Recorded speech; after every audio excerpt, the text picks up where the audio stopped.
Hello everyone, coming back to Red Devil TV. This is the Match 9 versus Chelsea preview. And yeah, I have a feeling that this is going to be one of the longest streams we've done recently because we have a lot to talk about. So before the Chelsea game, before talking about it, I think we should address the whole current situation at Manchester United. So first of all, on Ruben Amorim, I am at a point where I kind of was with Ten Hag, where I'm not hammering him out. I wasn't Ten Hag out till the end. I will not call for another manager's head and give these players more leeway.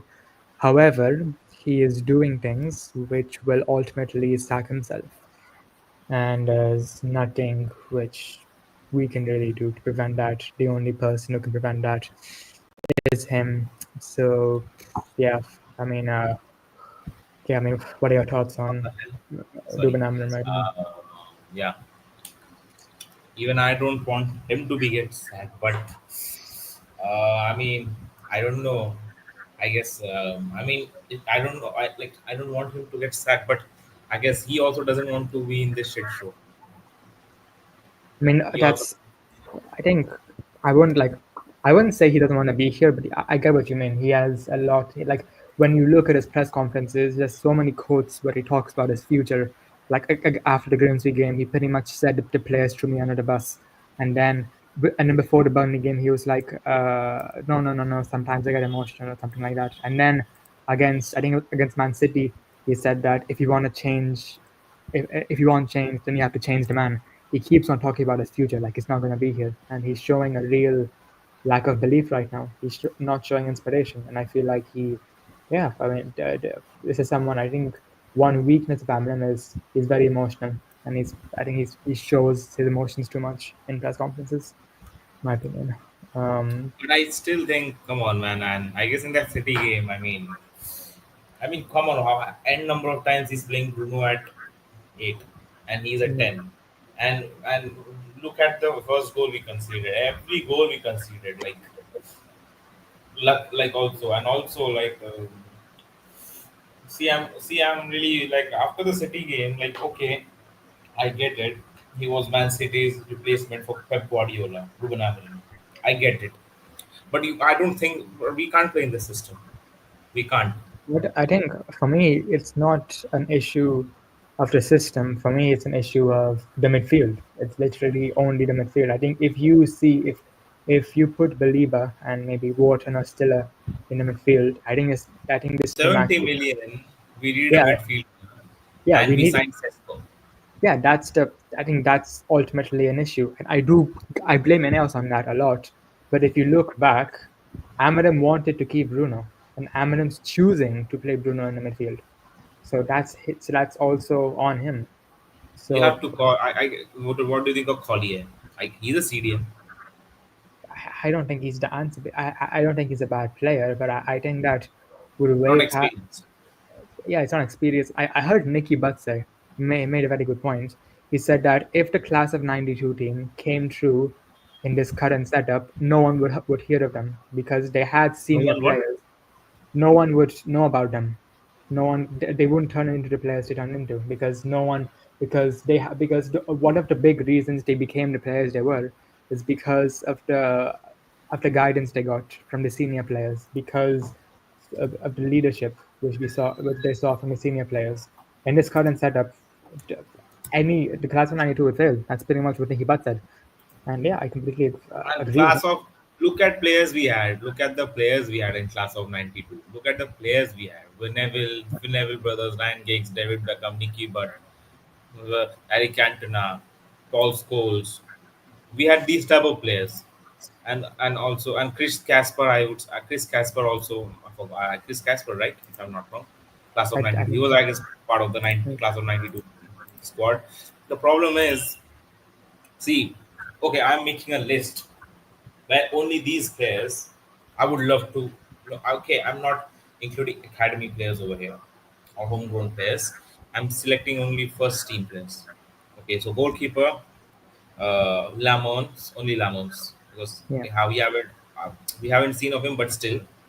Then defense, I would say Delict, Euro, Delete, Euro, Heaven, Martinez, and also Mark Maguire. I'm not sorry, Shaw. I'm sorry, but no, Yeah, no show. he needs to No get out. show. He needs to get out. Yeah, Wing backs only Dorgo and Leon and Mazraoui. yeah. I think it's Amar also because he plays wing back right now. But Ahmad, he hasn't been. Come on, Yeah, I yesterday I saw Sporting versus which team? Kai. I forgot that team. Which team? Kaizek. yeah, yeah, He was Kazakhstan. I saw yesterday Giovanni Quenda and understood why Amarin wanted him. yeah. But still, I think that I mean, also back on the and also on the City game as well. One thing that if you look tactically, Pep gave so much space It's the to first time I yeah, saw. It's the first time I saw United having possession and City were counter-attacking us. yeah, exactly. They our wing backs had so much space, but this is the one game where Amarim decided to start Mazraoui instead of Ahmad at wing back. So And also, um, and people after yesterday I even saw City versus Napoli. Yesterday, I don't know when was the game. yeah, Day before yesterday. yes, okay. I saw City was. People are comparing. Oh, McTominay. Oh, United ruined McTominay. United ruined McTominay. Dude, he can't even perform against City at Etihad with a red card. Hoyland couldn't even perform. So Yeah, league, there's a difference between a league and the players playing in the league. yeah, and if you look at and also I've talked to a lot of people who I believe who analyze football a lot tactically, and now like I'm understanding, I'm starting to question this whole Eminem appointment. So to break it down, at Sporting, his team used something called automatisms, which basically means that they would do the same thing again and again. They were a very one-dimensional team. Everyone knew what they were going to do, but the difference was that over there that Amarim had the best squad in the league. So even though He had the teams players. In short, Amarim, because teams knew what they were going to do, but his system was very good at making the quality of his players shine. So even though teams knew what they were going to do, the quality of his players got or what won him games. So Eneos have appointed a manager who plays this type of system, and they knew that he wouldn't have this quality, and we won't have the best squad in the league like Sporting. Even after 3 to 4 windows, I don't think we'll have the best squad in the league. So if Eneos knew this, and I think there's a strong possibility that they sack him in Christmas, which means they would have sacked him after 2 windows. Why was he hired in the first place? And this goes why back, was yeah, and why yeah. was Tenag? Why was Tenag sacked in between? I guess that was a blunder. That For was a me, blunder. for, for me, it's not the fact that Ten Hag was sacked. For me, it's the fact that they sacked him mid-season. That, They that's that's the issue. That's it what I'm reminded saying. it reminded me a lot of when Ollie was the interim. Like we never should have given the permanent job to Ollie on the basis of those 11 games. We should have waited till the summer. But the fans, everyone was screaming Ollie's at the wheel after the Yeah, I PSG don't. game. I don't also. Know. He was. I guess on paper after Moyes our worst manager, one of our Yeah, worst one of managers. he was yeah after like yeah pretty much like the only reason Ori got the job was because the fans wanted it. Same with Ten Hag. Ineos didn't actually want Ten Hag to be at the club, but they listened to the fans. Even though like I understand you want to please the fans, but if you don't want to keep a manager, don't keep him. Don't like keep him and then not back him because players like Xerxes and Ugarte, I don't think he wanted those type of players. They didn't seem like Ten Hag system players. Uh, and yeah, I think that for me, this also goes. I've spoken to a lot of people about this, and for me, I don't even think we've brought this up since he was sacked, but for me, and Dan Ashworth was actually in the right. And one thing a lot of people, Yeah, Dan Ashworth is. I mean, 5 months we chased for that guy, and all of a sudden, I guess he wanted Southgate. That's what I heard. He wanted no, yeah, Southgate instead of him. and yes, he was indeed on the list, but he wasn't the only manager. Don't What people don't mention is that he had other managers on his list, which were Thomas Frank, Iraola, Potter, and Marco Silva. All of them were Premier League proven managers, and I think it was pretty unlikely that we'd go for Southgate. So, so what basically I think what happened was, from the timelines, Ten Hag got sacked shortly after Ashworth got sacked. I believe what happened was after Ten Hag left the club, Ashworth were like, okay, these are the managers I want to go for. Berada and Wilcox said they wanted to go for Amorim, but Dan Ashworth didn't like that because he was from a different league, and also his system was completely different than Ten Hag's. Like the other Premier League managers like Areola and all them, they it was different for them as well, but it was still like a back four, But and also, Southgate, on top yeah. of it, at least Amorim has won trophies for Sporting. What has Southgate won for England? Okay, I was not gonna bring this up until later in the show, but I have yesterday, a couple of days ago on the United stand, Ben Jacobs was present, who was very, very credible around Manchester United, and he has said that um, Ineos don't want Amorim to leave right now, but they have a list. Like every good club will have a list of managers who they will monitor just in case things go wrong. So on Ineos's list, Gareth Southgate is there because apparently Sir Jim Ratcliffe has a very good relationship with him. So he is on the list. Sorry, yeah, Gareth Southgate. Um, However, he's not the only one. There's also Raiola, Oliver Glasner, um, who else was there? Marco Silva.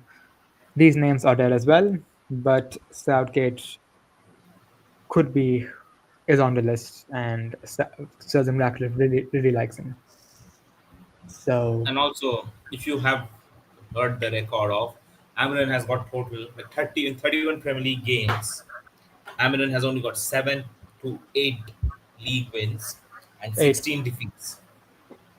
eight wins. 16 defeats. Unbelievable. I think I saw a stat from the Athletic which pretty much summed up the issues with Ruben Amorim. It said that it was basically a chart which showed how often Premier League teams change their formation during the game, change their shape to adapt to the opponent. Manchester United last season was they made seven. They were bottom of the table. They were bottom of that stat by around 7 or 8. The problem And with Amorim is he's and he has said the country I will never change. I will never change my philosophy. Dude, we for, are losing. We are for me, losing. for me, at Manchester United, with managers, we've seen two extreme sides. With Ten Hag and Oli, we saw them every game. They would adapt to the opponent every game, and they would adapt to these players. They would do it every game. With Amarim, he's not doing it at all. He is not. I feel like with he is playing the same. There's a change of players sometimes, but the system he is playing the exact same way no matter what. And I'm not asking you to change your system. I'm not even asking you to change the formation.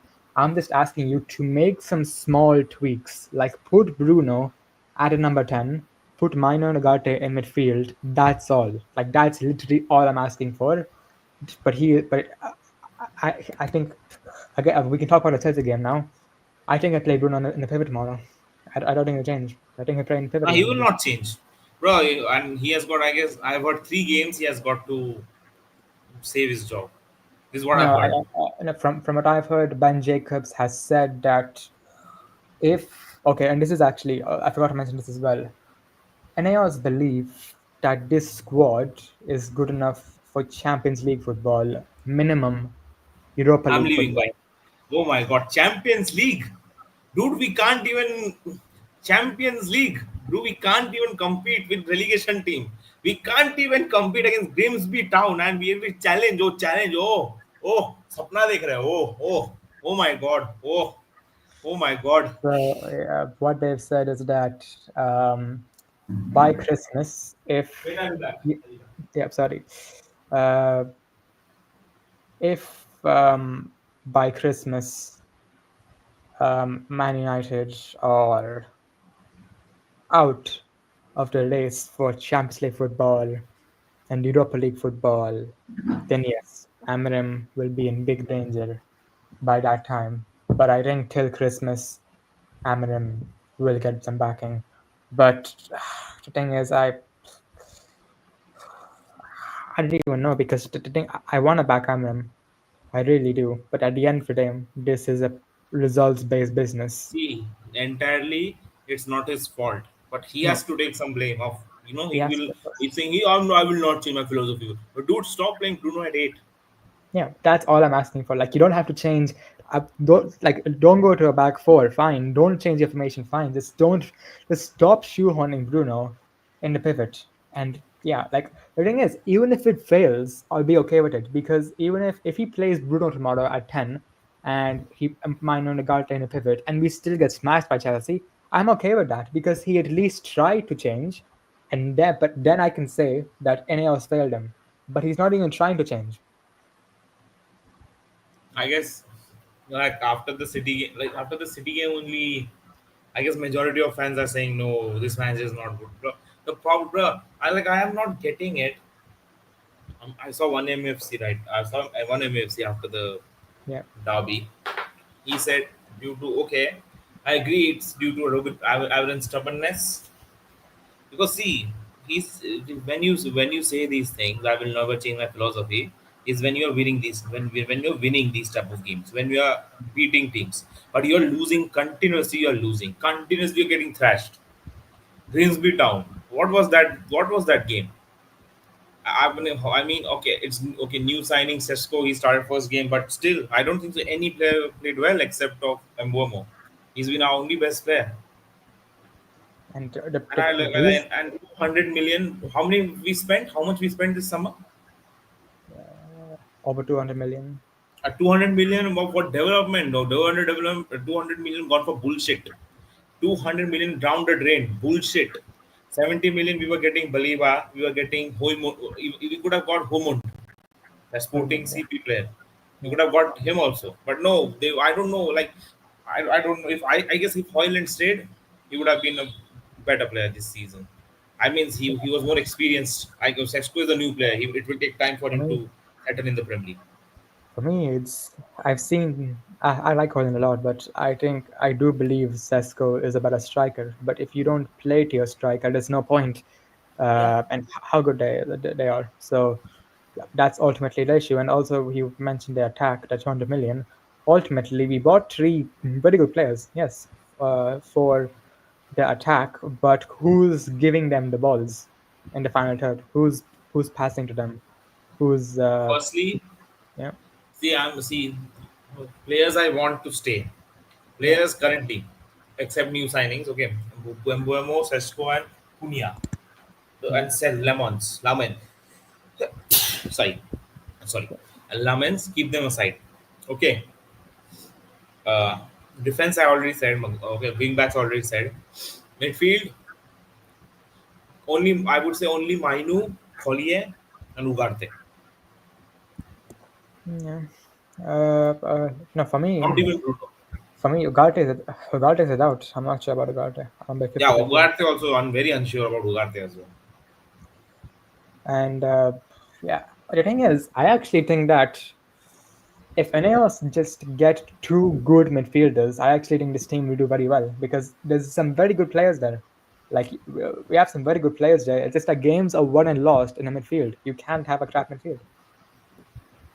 The problem, I mean, see, firstly, I guess all went wrong since the sacking of Ten Hag. I guess if we see, listen. I still think he would have. If you like, I still think he would have finished at least top 10, Ten Hag with this team, top 10 at least, and a domestic trophy. Then we could have sacked him. Then we could have sacked him. Then I guess then we could have brought Ruben Amorim this season. For me the whole Ruben Amorim appointment it's confusing because he plays an entirely different brand of football, but you haven't given him enough players. He only has five of his players still, and he has no midfielders. So for me, it's not even about the Tanak sacking. It's about really just the fact that the board didn't get a midfielder this season. They pretty much sabotaged the season by not getting a midfielder. They sabotaged the season. So yeah, I mean, and I've heard reports that we're gonna go in for a midfielder in January, which pisses me off because if we get a midfielder in January, it'll be 6 months too late. Uh, so yeah, I guess going on to Chelsea game. First of all, I think let's talk more about that. Let's get to the lineups. First of all, in goal, I think let's start Lamons actually because we got Old Trafford tomorrow, so I hope he plays. Um, Centre backs, I think will be yeah. I think I put Mazraoui here, so I put I would Euro. still Euro delete, and I would actually start Heaven. Heaven actually. I think it's a lot of pressure on Heaven personally, so I would put in Mazraoui here at right centre I back, don't want and to see I don't want to see Ahmad or Dalo at right wing back. Sorry, I that's the think problem. I think I play Ahmad. Yeah, I mean, he's. I mean, I've heard people. I've heard people say that he Garnacho gave a virus to him, to Ahmad. Now. Uh, I would have been uh, better if Mazauri would have started a wing back. yeah, maybe Dogu at yeah, obviously. In the midfield, I would put in Mino Nagate, but I think I'd put in Bruno. I won't be surprised if Minu doesn't start tomorrow. Oh, I don't think he will. I think it'll be Ugarte and Bruno, like against City. Um, I don't know, like wow, what problem he has with Minu, man. Seriously, I mean, for me, it's more. I don't think he has a problem with Mino. It's just more that he's obsessed with Bruno. That's the main thing. Bruno Well, should after the final only he should have left, man. Bruno, seriously. well, actually, you know what? Okay. There's no one to play after that. Okay, actually, wait. I'll change some things. I don't. I know you won't like this, but I think he'll play Shaw tomorrow. I think it's not. Yeah, he can play. And right wing back, I guess it will be Mazraoui. Right wing back Mazraoui. Yeah, I think I'm. Um, Actually, we have no one else to play because if Bruno plays in a midfield, like oh no, sorry, oh no, wait. Okay, I'm getting confused now. Okay, I think Bruno here and then yeah, Bruno here. That's the lineup I would put out, but no, I think he'll play. I think he'll put Bruno here, drop Mino, put Ahmad here, and then yeah, that's what I'll do. So yeah, yeah, pretty much. I'm expecting the same lineup against City, pretty much. So yeah, same lineup as City. Yeah, I mean, listen, Chelsea are a very good side. They have one of the best midfields in the league with Caicedo, Enzo, and Palmer. They have Joao Pedro, one of the best forwards in the league right now, on form. They have, yeah, I think to be fair, the defense is not that good, but still, I mean, we haven't lost to Chelsea at Old Trafford since since Sir Alex Ferguson left. No, we So will. I don't know. I'm not sure what tomorrow. Not sure about tomorrow. yeah, I'm not sure either. I mean, Chelsea are a very good team. They are Better dangerous. not to. Better not to have any prediction. Yeah, um, I mean, I guess, yeah, I can't think of much else to say today about this game. I mean, yeah, just I think it's do or die, not do or die, but yeah, it's a very important game for Ruben Amorim. He needs to show some inspiration to the fans. He needs to At get some fans least back on his side. Sorry. at least play with the players in correct position, man. Yeah, Position. I mean, that's all we're asking for at this point. So hopefully it does that, but I think it's unlikely, unfortunately. But yeah, yeah, I can't really think much else to discuss. So yeah, I guess we'll just go for score predictions. Yeah, I'll go for fucking. I'll go for 2-2 draw. You? I'm going for nothing, man. I am not expecting anything. It can be either 3-0 Chelsea, 5-0 Chelsea. It can be 6-0 Chelsea. It can be 2-0 Chelsea. I won't be surprised if Garnacho comes and smashes us tomorrow. Oh god. I won't be So surprised. No, he's been playing well for Chelsea. no, he cost him a goal against Brentford. Sorry? He cost him a goal against Brentford. I can't hear you, sorry. Against Brentford, he was responsible for the second goal. But Maresca said he has been brilliant for 2 games. And he said he will Oh, start him tomorrow. oh yes, he said that. He said, yeah, he's ready to start tomorrow. Okay, interesting. Let's see. Let's see. Does he play off the left or right for them? Sorry? Does he play on the left or on the right for them? Let me check. Chelsea last 2 games was against Brentford. Bayern game, I don't think we started in the Bayern game. No, off the bench. of the bench. I guess okay, Pedro Neto. I mean, Neto has been really poor for Chelsea. So, like last season, he's been okay. He started, I guess. Okay, he came on as a sub. So, for whom he came on? Let me check.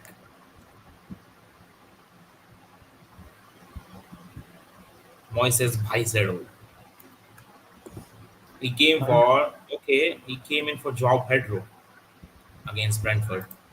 So he's playing a Brentford. striker. He was playing actually as a striker actually. Okay, I well, mean, I think his finishing is decent though. yeah, maybe, but yeah, I mean, hopefully, yeah, I mean, that's we're not to disrespect this club, and no one disrespects this club, so it's fucking. I don't care what we do tomorrow, but this yeah, don't let him score. I won't be surprised when Suarez did. When Suarez he scored against Everton, he slipped up in front of uh, David Moyes. I won't be Yeah, surprised yeah, if he against celebrates in Amazon. front of Ruben Amorim. Yeah, yeah, fucking. Okay, I think we'll end off here then. Thanks for watching, guys. If you enjoyed, make sure to smash that button. Subscribe if you're new, turn on post notifications to be notified when I go to the next video. Watch along with that tomorrow, as always. And yeah, good luck tomorrow. Yeah, peace.